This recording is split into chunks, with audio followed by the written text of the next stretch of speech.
Hi, it's not so much a tip, but I've recently changed my graphics card in my machine.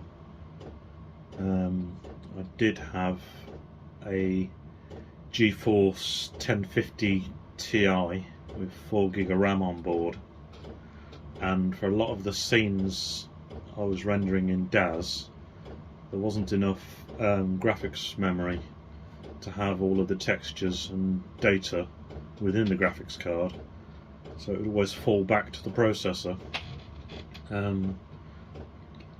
I've got a 3800 AMD chip in there, so it's a 16 thread processor, but it was quite slow on rendering.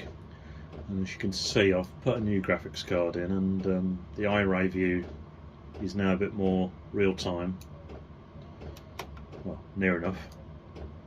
And it's also affected the simulation speeds. It's a fairly simple clothing design on here. I've frozen the hair, so frozen the simulation on that, so I'm just simulating the top. You can see I've got those settings from a simulation, using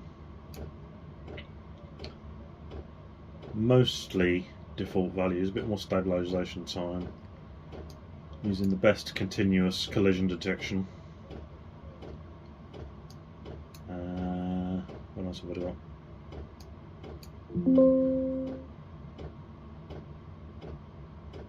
"16 iterations per subframe." I think the default is 32, but I'd probably say the Geforce simulations are at least twice as fast as they were with a 1050. This is a 2070 12GB card, so not the fastest one in the world, but I've bought this last month for £310. Back in December, when it was launched, they were selling for about £600.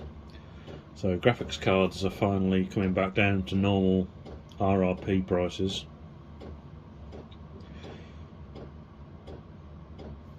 I am selling my 1050 Ti on eBay at the moment, because it's still a card that people want as a basic gaming card, but it was so not very good for doing DAS and iRay. I'll skip past most of this because it's still tedious, even though it's faster.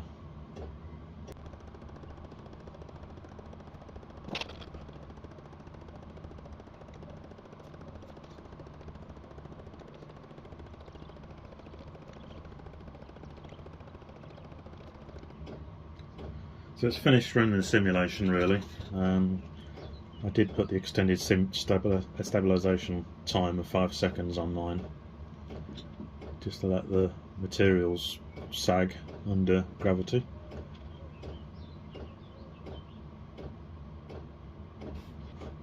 I rendered from the original pose, and that movement makes the materials just settle in the right position.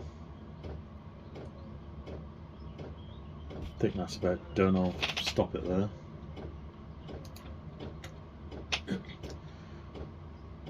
Now we'll go back to my camera view.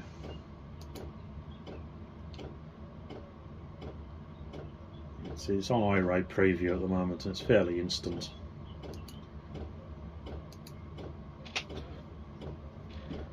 If we go from a render, change that to say 3000 height, 1854 width.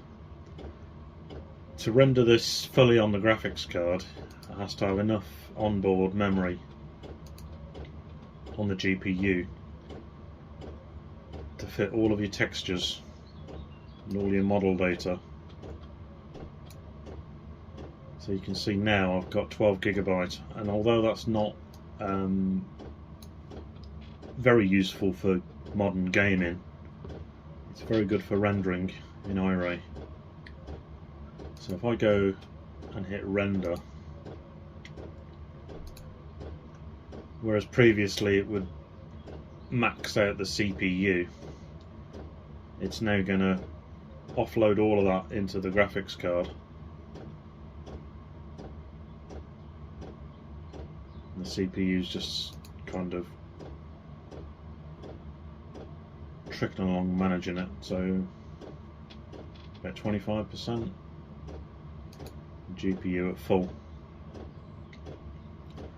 So that's a good reason to get a better graphics card if you're still using an older one.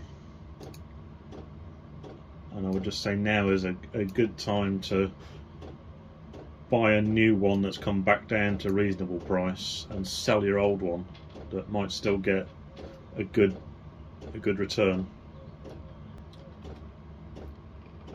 Just for reference, my 1050 Ti, I bought that about 4 years ago for £80 and is currently selling on eBay for about £80, so a bit mad. And that's it. I'll leave this render just to run so you can see how long it takes.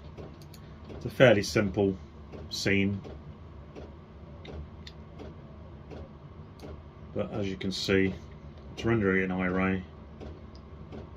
It's not fallen back to the CPU.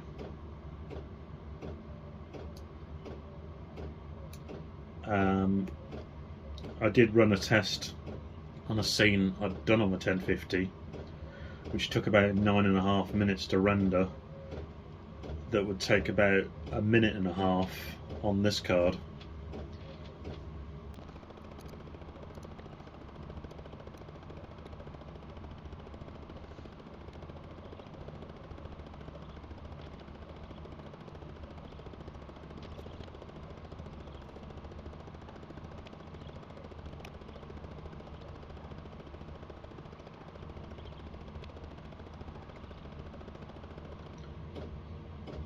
So there we go, just under 6 minutes to render that.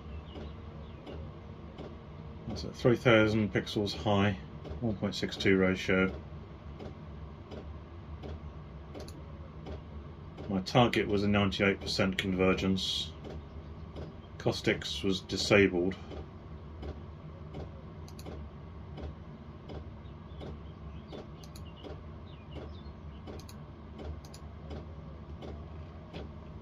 Probably get away with that. We're just doing some repair in Photoshop. So depth of field on, a little bit of sparkles. That's it.